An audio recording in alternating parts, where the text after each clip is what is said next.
the longtime chair of the Senate Armed Services Committee, John Ossoff, from one of the younger senators there, the two senators from Georgia there in the front row as well. Just about everybody packed inside. Senator Warnock, a minister himself, as well as members of the House of Representatives. And if you see that raised box in the center of the rotunda there, it really has a connection, a deep connection to American history. It's the same, they call it a catafalque, where President Abraham Lincoln lied in 1865 following his assassination attempt. And it's a special piece of American history to be connected to the presidency, one of the greats, and Abraham Lincoln, now to a great man in Jimmy Carter and the life he lived.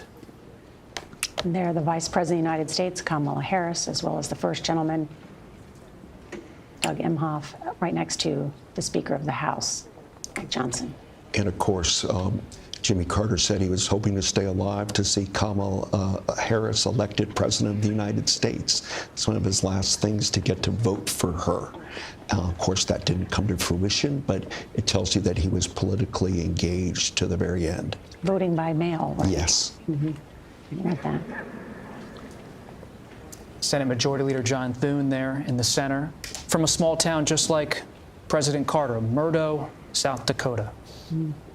Next to him, his wife, and then Senator Schumer and Hakeem Jeffries, the Democratic leader in the House of Representatives. And then you can see, as was pointed out earlier, some of the members of the Supreme Court just behind the Vice President and her husband, as everyone turns to face the honor guard, honorary pallbearers. Those are the Joint Chiefs